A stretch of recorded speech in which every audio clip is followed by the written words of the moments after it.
Fala minhas amigas, fala meus amigos, tudo jóia? Eu sou Saulo Novaes, um curioso, e sejam todas bem-vindas, sejam todos bem-vindos ao meu, ao seu, ao nosso Papo no Auge, um programa voltado a ideias, sem censuras, sem preconceitos, gerando para você conteúdo muito inteligente, por essas ondas sonoras, sempre um especialista por episódio, muita informação, muito conhecimento sendo gerado de modo a amplificar a voz da ciência, a voz docente, a voz da educação. Eis o nosso propósito, vamos pro auge.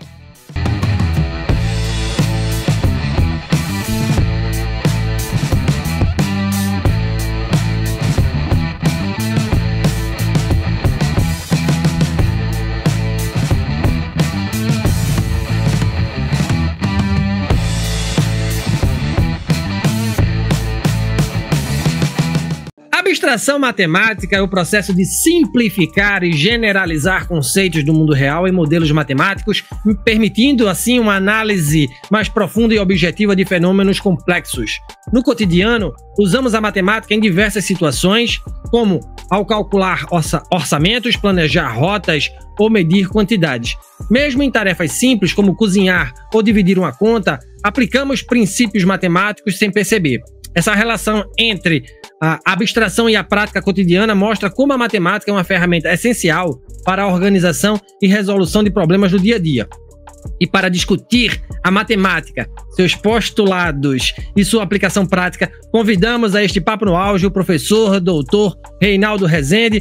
O professor Reinaldo é bacharel em matemática, né? É mestre também e doutor em matemática pelo Instituto de Matemática e Estatística da USP, está fazendo seu pós-doutorado na Carnegie Mellon University, sua tese de doutoramento, intitulada Alguns Resultados de Regularidade na Teoria da Medida Geométrica, obteve o título de melhor tese na área de matemática da edição 2024 do Prêmio Professor Carlos Teobaldo Gutierrez Vidalon. Vamos falar sobre esta tese, sobre o professor Reinaldo e sobre a matemática. Professor Reinaldo, que honra ter o senhor aqui no Papo no Auge, a melhor tese na área de matemática do Brasil em 2024 está aqui no Papo no Auge e eu fico muito orgulhoso do Capão Redondo em São Paulo para o mundo. Como primeiras perguntas, professor, o que levou o senhor à matemática, à pesquisa nessa área? Seja bem-vindo mais uma vez.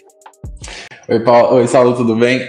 Bom, eu sou o Reinaldo, muito obrigado pela apresentação e por todas as palavras, show de bola. É uma honra estar aqui também, conheci o Papo no Auge e dei uma olhadinha nos outros podcasts, um monte de gente, assim, de alto nível, muitos papos legais.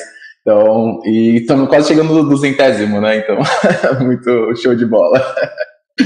Então, bom, como que foi minha rota, né, até chegar na matemática?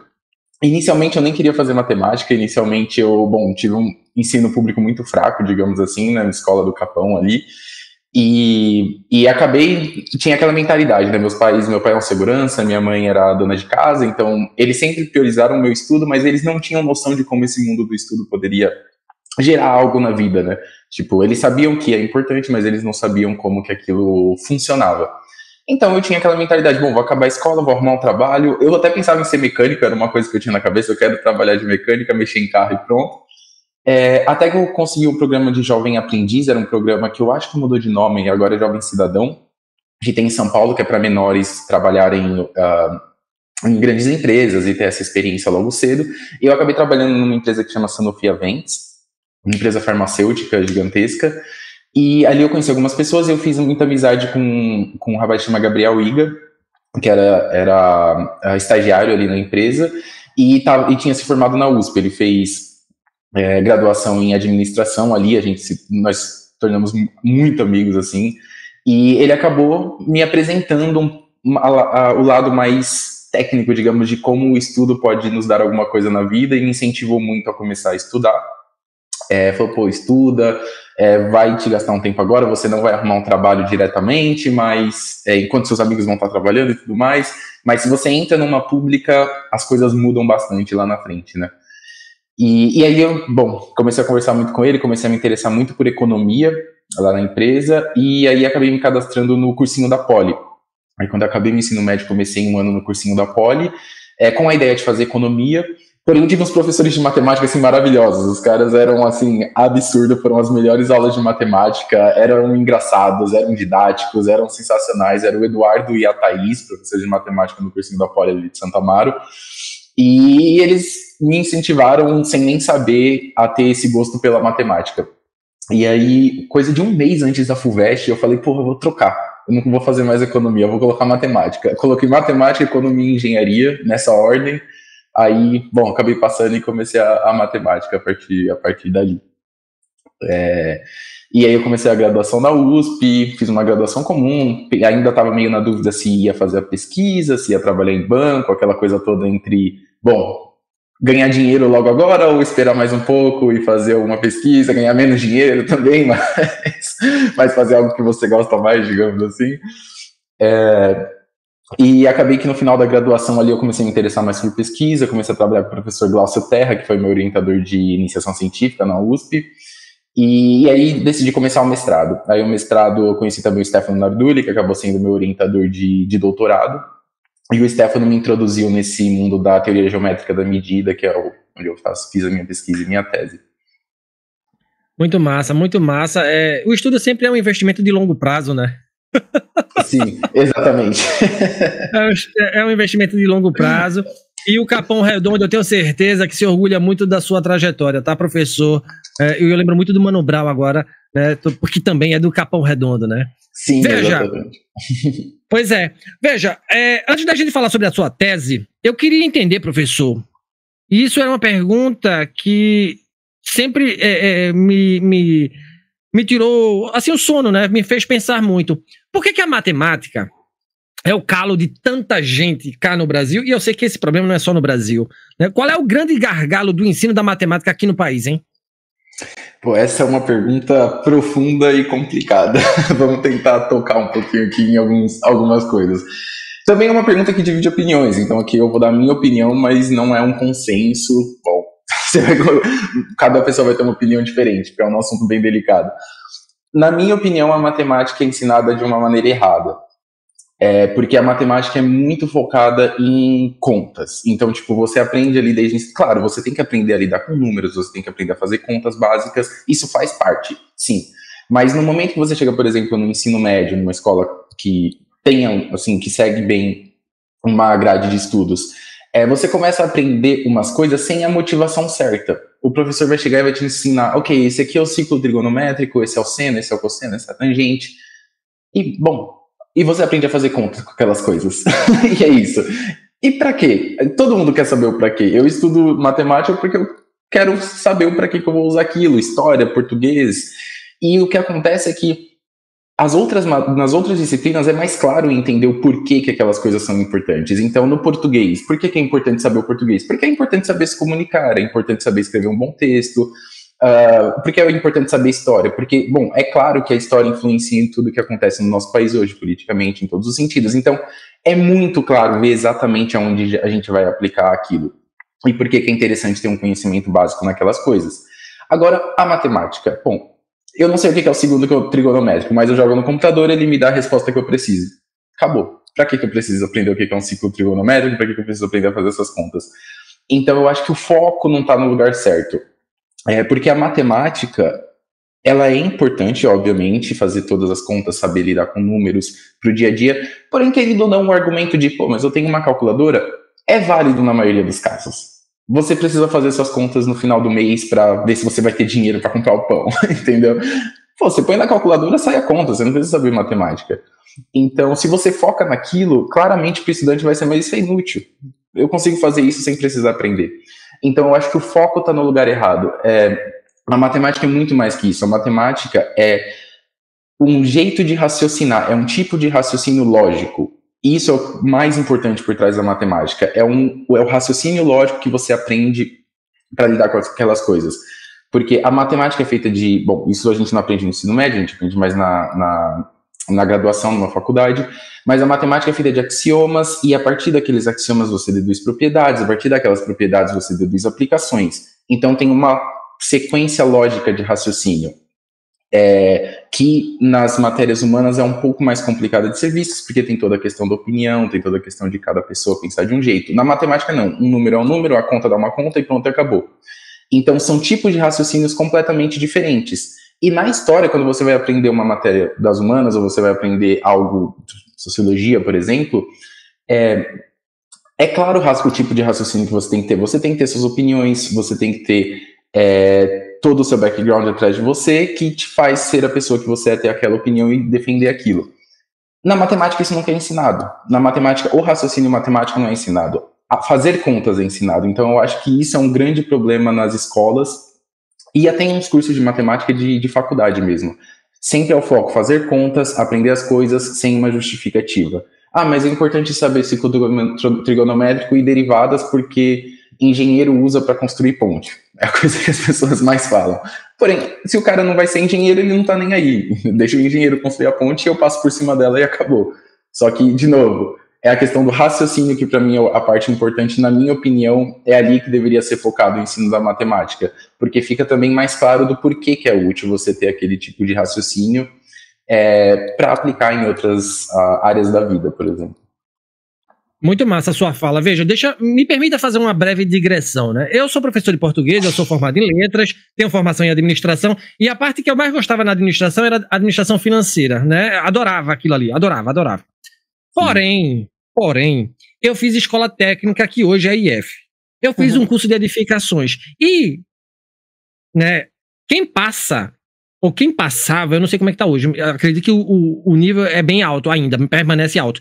Quando eu estudei na escola técnica, nos idos de 96 a 2000, eu já disse a minha idade, veja, ali foi todo um trauma na minha vida com relação à matemática. Porque eu estudei com muito professor foda, os caras eram alto nível, tá? Me lembro do professor Bosco como se fosse hoje, professor de trigonometria. Pouca gente passava nele. Tá? Era aprovado, porque o nível do cara era muito alto. E eu criei um trauma enorme de trigonometria por causa dele. Infelizmente. Adoro matemática pelo simples prazer do desafio de responder uma questão. Porém, tudo isso que o senhor falou aí, para mim também me toca muito profundamente, porque eu tive uma educação matemática muito pífia. Eu sou oriundo de escola pública, em Recife, né? A minha 7ª série, hoje, 8º ano, se não me falha a memória, foi horrenda. Eu tive professores péssimos quando eu tive aula, quando a gente tem aula, né? E isso foi levado adiante na escola técnica, hoje IFPE. E eu estou fazendo esse discurso todo, professor, para lhe perguntar, em cima também da sua fala anterior, tá? Como é que a gente pode trazer a matemática dessa abstração, desses axiomas que o senhor falou, para a prática do nosso cotidiano? Como é que essa transformação ela se materializa, hein? Sim, essa é outra pergunta também muito complicada. Eu fiz um curso, eu sou bacharel em matemática e no Brasil a gente tem o bacharelado e a licenciatura, né? Então, provavelmente o pessoal da licenciatura vai me odiar por estar falando sobre essas coisas, porque eu não tenho nenhuma formação em licenciatura, mas, bom, faz parte. Então, tem algumas técnicas, com certeza eu não conheço todos, o pessoal da licenciatura teria muito mais argumentos aqui para falar, mas isso é uma coisa também que eu acho que não acontece tanto no ensino médio, acontece mais na faculdade. Pelo menos os contatos que eu tive, na maioria dos casos, não são todos, os professores, eles tentam deixar aquilo mais difícil de se entender para sentir que tem uma distância maior entre os estudantes e o professor. Isso é uma coisa muito comum mesmo. Infelizmente, mas é uma coisa muito comum. Eu, quando eu estudava, às vezes o professor passava uma coisa do jeito mais difícil possível. E quando eu falava com outra pessoa, lia no livro, a explicação era simples, era pé no chão, você entendia. Porém, tinha aquela necessidade do professor querer fazer aquela coisa parecer mais difícil para parecer uma distância maior entre o estudante e o professor. Para ter toda aquela história, o cara é um gênio, o cara é não sei o quê. Mas, na verdade, às vezes nem é o caso, é só porque a pessoa está tentando se fazer não entender, digamos assim, né? Por que eu tô falando isso? Porque eu acho que isso está um pouco relacionado com essa pergunta também, porque eu acho que essa é uma das coisas, primeiro, que as pessoas têm que investigar e pensar um pouco no sentido de nem sempre é a matemática que é difícil. As pessoas que às vezes estão fazendo ela parecer mais difícil do que ela é. Então eu acho que isso é em muito dos casos, isso é o que está acontecendo. Agora, sobre estratégias para conseguir trazer esse tipo de abstração matemática numa linguagem mais simples, que você consegue ensinar no ensino médio ou algo do tipo, tem técnicas, assim, a questão da abstração matemática não é o definir axiomas. Você consegue dizer o que é o pensamento lógico usando sentenças em português, usando coisas simples, coisas que a gente está acostumado no nosso dia a dia. Então, tipo, por exemplo, eu ensinei aqui no verão um curso que chama Curso de Lógica Matemática, que é justamente para estudantes de último ano de graduação, de ensino médio aqui nos Estados Unidos, que vão entrar em uma graduação em matemática.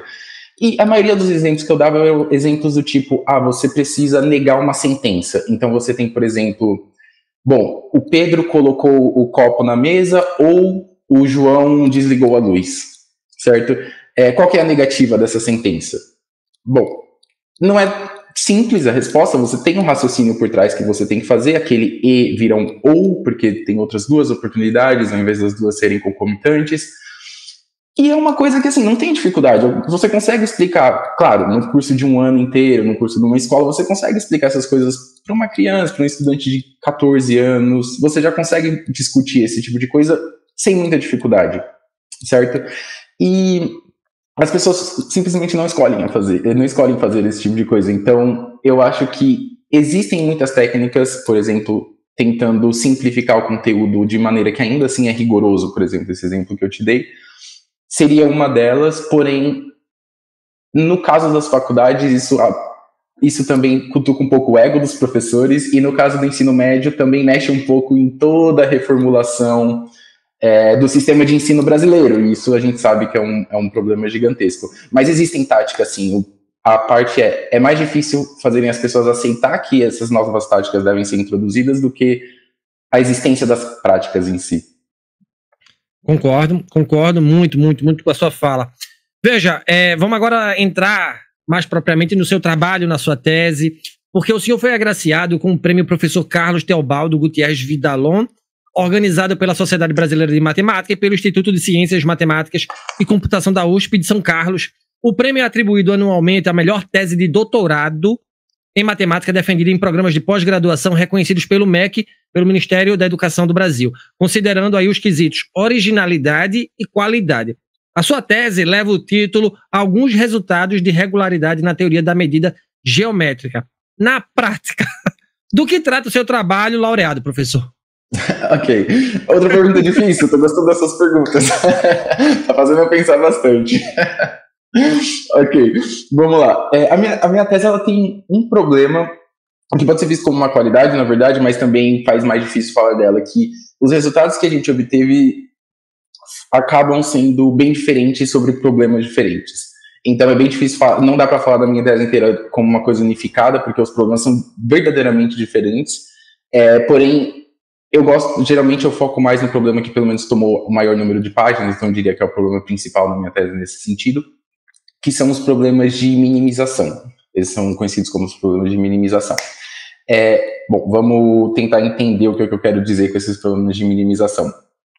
Tem um exemplo que a gente dá quando a gente vai introduzir um conceito que a gente chama de espaços métricos, por exemplo, num curso de matemática, que bom, a gente tem dois pontos. Digamos que a gente está num ponto da cidade, São Paulo, a gente quer chegar no centro da cidade.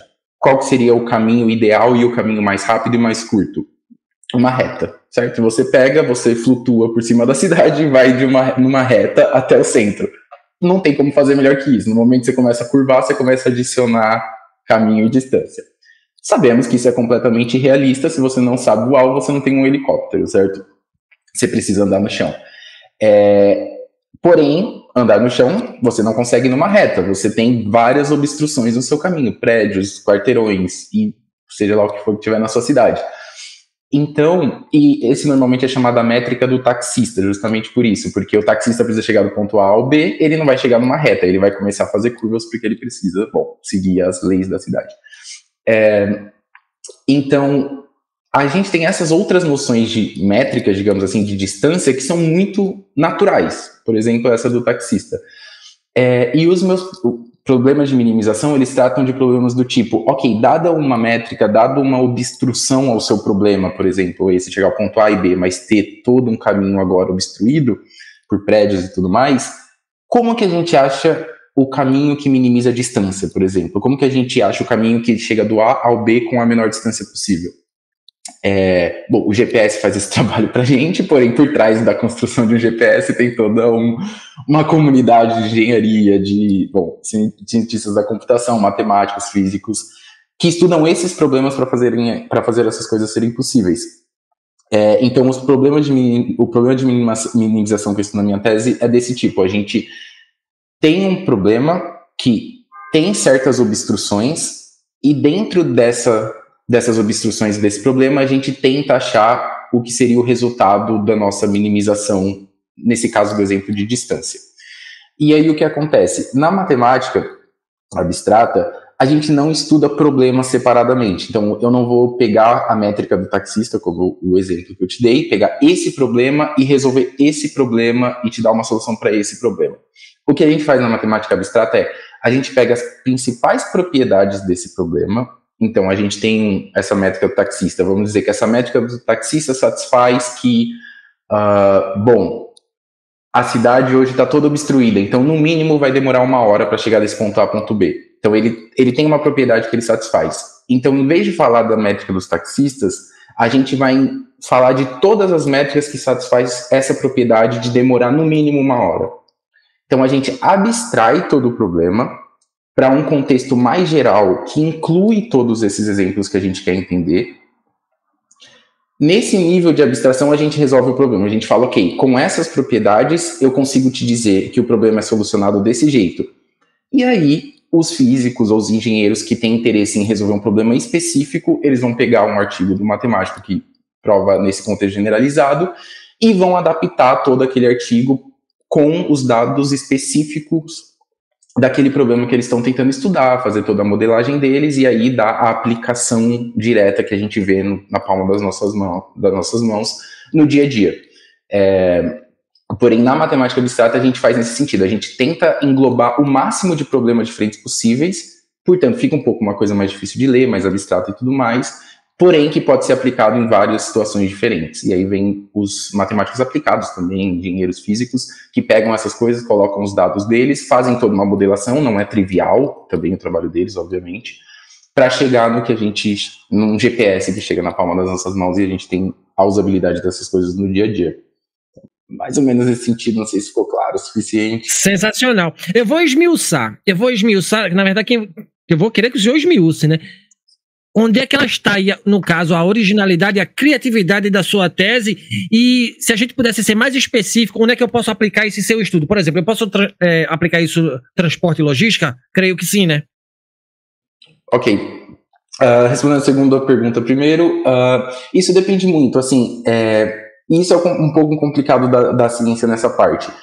Porque, bom, eu estou aqui na matemática abstrata focado nessa parte. Eu não sou um matemático aplicado.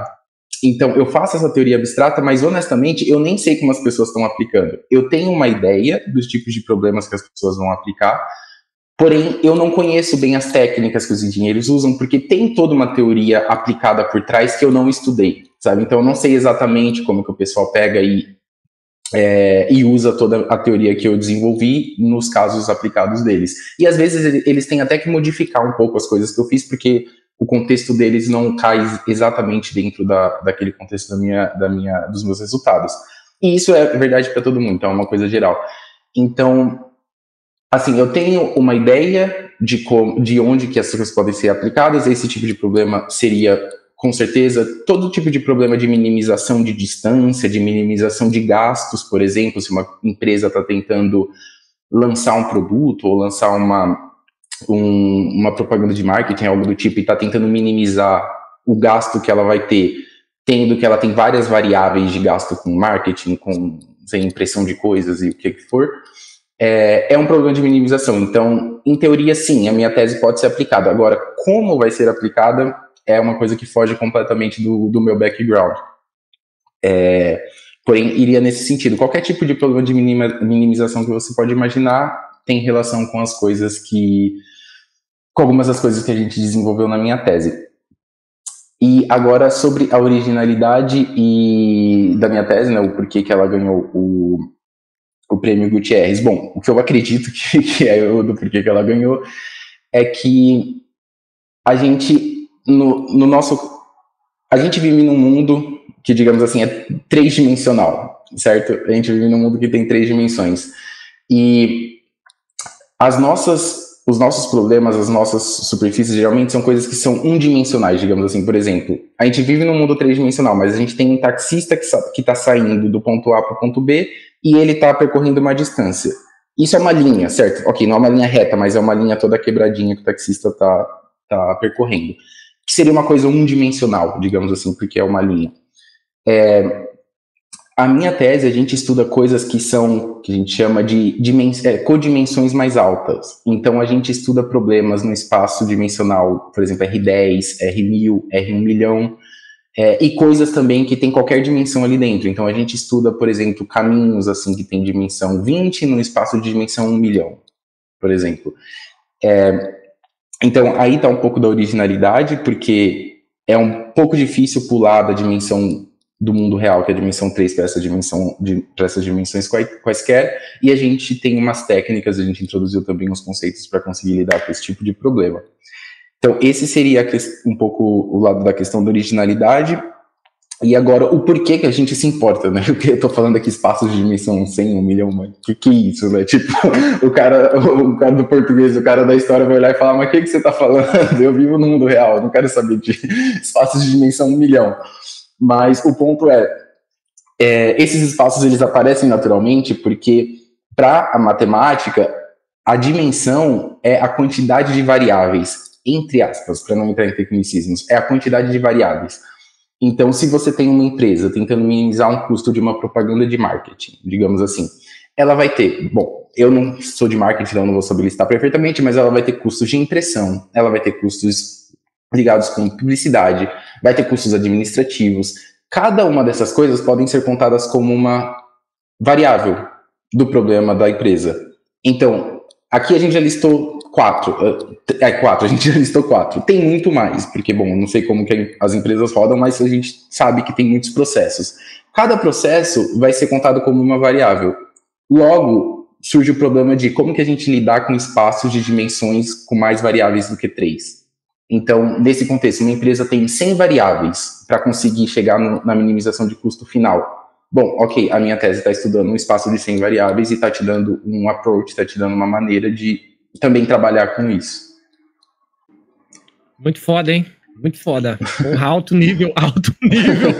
Eu sei que eu vou mandar esse episódio aqui para nossa comunidade, para os professores de engenharia e os matemáticos daqui do CTJ, o Centro Tecnológico de Joinville. Certamente eles vão entender também muita coisa que o senhor está falando aí. E certamente vão saber aplicar, inclusive, talvez aí depois firmar parcerias, por que não? Né? Por que não? Veja, eu não vou perder a oportunidade de perguntar isso ao senhor, eu estou diante de um matemático, para que serve a fórmula de Bhaskara? Pelo amor de Deus. Essa é a pergunta que a minha família mais gosta de perguntar. Tô no churrasco, tomando uma cerveja, assando uma carninha, o pessoal, não, mas Reinaldo, espera, eu só quero saber para que serve a fórmula de Bhaskara. Essa é aquela pergunta clássica, não tem como. Bom, a resposta, bom, a gente sabe que é uma brincadeira, né, obviamente, mas entra também em todas essas linhas. É uma forma que a gente usa para, bom, achar 2 variáveis baseadas numa terceira variável. E, bom, tem todos esses tipos de aplicações dessas outras que eu mencionei aí anteriormente. Massa. Foi uma brincadeira. Eu sei que essa pergunta não estava no meu roteiro, mas eu não ia perder a oportunidade. Veja, agora falando sério, prof. E aí a nossa última pergunta, tá? E eu acho super importante fazê-la, tá?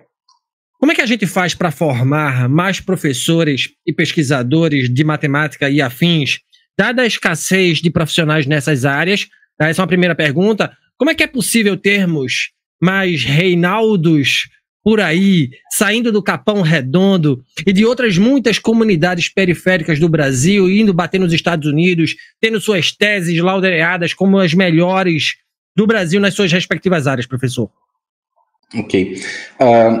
Então, você mesmo salientou isso, mas é importante frisar novamente que isso não é uma pergunta matemática, né? Isso é uma eu quero dizer, na área da matemática, é uma pergunta bem geral e importante. E, bom, vamos lá, vamos tentar responder essa pergunta em duas maneiras, em duas linhas. A primeira é, a gente precisa de mais incentivo do governo, não tem como. A ciência no Brasil, infelizmente, não é só no Brasil, tem outros lugares também, bom, América do Sul inteira, para dizer, tem muito desses problemas, mas a ciência tem investimento, eu não estou dizendo que não, porém, não é o investimento que deveria ter. Porque no final, por trás de tudo, o que está é a ciência, né? Como as empresas rodam é por cientistas que estão trabalhando ali, fazendo pesquisa, desenvolvendo novos produtos e tudo mais. E também a educação, né? É o futuro do povo, é o futuro da população, é o futuro do país inteiro, não importa assim, se você é rico, se você é pobre, você está naquele país, então se o país cair, você cai junto. Então é importante para todo mundo. Então, primeiramente, eu acho que a resposta mais simples, mais direta seria a gente precisa de incentivo. Porque, por exemplo, eu entrei no bacharelado em matemática, eu tinha 26 pessoas que entraram comigo, se eu não me engano, de 26 a 30, eu não tenho certeza, na minha turma, naquele ano inteiro. No primeiro ano, já acho que, se não me engano, 10 pessoas desistiram, e simplesmente por questões financeiras. Simplesmente. Porque precisou começar a trabalhar, os pais não conseguiam ter o dinheiro para bancar, né? Porque apesar que a USP ser de graça e tudo mais, você precisa viver, você precisa comer, você precisa ir para a faculdade e tudo mais. Isso para pessoas que moravam em São Paulo. Imagina pessoas que vêm do Nordeste, que vêm do Sul, que vêm de outros lugares, que eles vão pagar aluguel numa cidade cara. E o mesmo aplica também para outras cidades do país, né? Quando você mora num lugar, fica muito mais simples do que você ter que mudar de cidade, pagar aluguel e tudo mais. E aí acaba que fica isso, você não tem incentivo no sentido que você está lá fazendo a graduação, estudando, tudo bem, você não paga, mas você não tem muitos programas para você conseguir, por exemplo, dar uma monitoria e receber um salário. Eu dei monitorias, eu recebia R$400 de salário por mês. Se eu não morasse em São Paulo, se eu não fosse de São Paulo, eu nunca ia conseguir também terminar a graduação. Com R$400, sabe o que você faz? Se você não tem uma família com boas condições, você não chega em lugar nenhum. Então eu tive essa sorte também, sorte pura, de já morar em São Paulo, conseguir ir da minha casa para a faculdade todos os dias. E da minha sala entraram 26 pessoas, e isso só no bacharelado, e era 3, 4 pessoas na minha turma que conseguiam pegar essas monitorias. Então a gente está falando de uma bolsa de R$400 por mês, que você tinha que trabalhar uma média de 8 horas por semana, onde numa turma de 26 pessoas só 4 conseguiam. O incentivo, a gente pode falar que é próximo de zero, sabe? Nada, praticamente.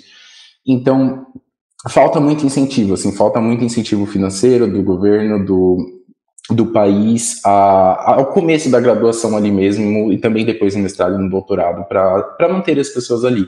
E, obviamente, um pouquinho de raciocínio nos faz crer que, bom, isso foi de fato que aconteceu. Dessas 26 pessoas, as 10 que desistiram, as 10 eram de família pobre. As outras 16 que mantiveram, teve um colega meu que também era de São Paulo, que era de família pobre, mas era de São Paulo. Os outros, todas pessoas de famílias ricas, e que tinham condições de estar ali. Então, também tem essa divisão. Quando você não tem um incentivo, você acaba cortando quem não tem as condições, e aí é uma coisa bem complicada, que também fica bastante injusto, né? Então foi isso, e bom, então isso é só para exemplificar um pouco que o incentivo é bem complicado. E até a bolsa de mestrado, por exemplo, quando eu entrei no mestrado eu recebi R$1.500 de bolsa, o que é bom, não estou reclamando, mas de novo, eu morava em São Paulo. Para quem está vindo do Nordeste, como que você paga um aluguel de R$1.000 e sobrevive com 500, sabe? Não tem como. Então, o país precisa mudar o jeito que olha a ciência, porque o país olha a ciência como, ok, vamos deixar esse pessoal quieto sem encher o nosso saco, as empresas que estão gerando dinheiro, e é isso. E não é assim que o mundo funciona. Então, precisa dessa mudança de opinião dos governadores e dos presidentes sobre a ciência, para a gente conseguir, né, levar a ciência no Brasil para um próximo nível. Que também, eu vou fazer o paralelo aqui com os Estados Unidos, é super diferente aqui. O incentivo à ciência que tem nesse país é absurdo, é impressionante. E isso também justifica o porquê a potência mundial, né? você tem desde a graduação, todo mundo tem uma oportunidade de conseguir bolsa, conseguir dinheiro, ok, a universidade é paga, mas você tem outros métodos também de incentivo. Então a gente precisa urgentemente que o país mude essa visão nível governamental sobre como a ciência potencializa e influencia o país. Então essa seria a minha resposta geral, assim, mais direta à pergunta. E quanto à matemática em si, mais especificamente, eu diria que tem muitas pessoas que gostam de matemática, sim. Bom, nos cursos de matemática sempre entram, total, se tem 30 vagas, entram 30 pessoas na USP, em todas as faculdades públicas. Então não é que não tem gente interessada em fazer matemática. O ponto é que também fica um pouco essa questão. Quando você começa a matemática, a opção é ou você vai dar aula, ou você vai fazer pesquisa, ou você vai trabalhar em banco. E aí logo que você entra, você vê que você não tem um incentivo para fazer a pesquisa. E aí você vai ficar entre dar aula ou ir para banco. E aí se você não curte muito dar aula, você vai desistir na matemática no dia seguinte, porque você vai falar, se eu vou trabalhar em banco, eu faço administração diretamente. E aí também é uma migração que tem muito da matemática para administração. Então eu acho que também esse incentivo melhoraria muito, porque eu não acho que não tem pessoas interessadas em fazer matemática no Brasil. Eu acho que tem, porém, de novo, tem essa questão do incentivo, que pesa muito. Muito show, professor. De pronto, eu queria muito lhe agradecer. Infelizmente, a gente chegou ao fim deste grandioso Papo no Auge de hoje. Eu conversei com o professor doutor Reinaldo Rezende, dono da melhor tese de matemática do Brasil em 2024. Dono da melhor tese de matemática do Brasil, tá, gente? Não é pouca coisa. Do Capão Redondo para o mundo. Professor Reinaldo, muito obrigado aqui por estar aqui no nosso podcast. Que honra. Quem quiser conhecer um pouco mais do seu trabalho, onde lhe encontrar e volta quando pro Brasil, hein? Eu que agradeço, é uma honra gigantesca estar aqui. Você é um cara sensacional, energia muito boa, valeu mesmo. E, inclusive, eu fiquei muito interessado no podcast, eu dei uma olhada em alguns dos papos, mas eu vou com certeza ver os outros, os próximos aí que vão sair. Muito show de bola mesmo essa iniciativa, legal mesmo. Então, de novo, muito obrigado por estar aqui, é uma honra ter recebido esse convite, show de bola. E sobre onde me achar, eu tenho um website, que você jogar Carnegie Mellon, Reinaldo Rezende, você já me encontraria, eu posso mandar o link aqui para você também no chat. Ali você, tem todas as minhas informações, meu e-mail e tudo mais. E bom, é isso, e eu tô indo pro Brasil amanhã, inclusive, que a premiação é na terça-feira, na segunda, na verdade, eu vou ficar em São Carlos na segunda e na terça, que é onde a premiação vai ocorrer. E então eu tô pegando um voo amanhã para ir no Brasil, ficar um pouquinho com a família. Segunda e terça eu vou para São Carlos, depois eu dou uma palestra no Rio, depois volto para cá porque eu tenho que dar aula também. Então não é que posso ficar muito tempo fora. Então vou ficar mais só uma semaninha, infelizmente, dessa vez. Espero poder voltar rápido, passar o final de ano, ia ser maravilhoso, mas não tem nada marcado ainda.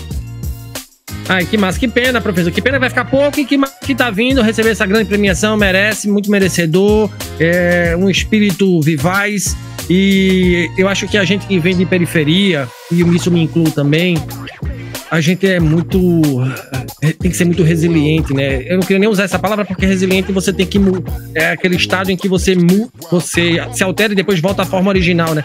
Então, assim, a gente não volta à forma original porque ficam os calos nas costas, né? Os calos no corpo, na mente, nas emoções. Então, a gente tem que se reinventar o tempo todo e só lutar para sobreviver. Essa é a palavra. E a gente larga muito atrás. Então você é um grande vencedor, né? E merece toda essa premiação, essa láurea que lhe é dada pelo seu esforço e que sirva de exemplo para mais caras que vêm do Capão Redondo, que vêm de outras comunidades periféricas do Brasil, que vêm para pessoas negras, pessoas LGBT, que estão muito atrás nessa disputa pela sobrevivência e pelo, entre aspas, sucesso. Professor, obrigado, valeu muito, obrigado, tá? Eu que agradeço, até a próxima. Valeu, grande abraço.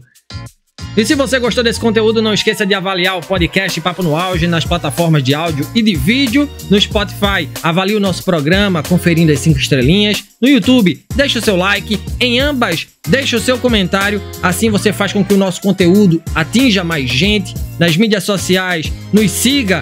No Instagram, @Papo no Auge. No LinkedIn, Saulo Novaes. Compartilhe nosso programa com a sua rede de amigos, assim você alarga a inteligência coletiva. Estamos integralmente nos tocadores de podcast e no YouTube. Quer ser um parceiro do Papo no Auge? Então se associe ao nosso programa por meio da plataforma Catarse de financiamento coletivo ou via PicPay. Com planos mensais de 5, 10, 30, 50 e 100 reais, você se torna um membro do nosso podcast, concorre a muitos prêmios e nos ajuda a conversar com muitos professores mundo afora. Um grande abraço para todo mundo e bora pro auge.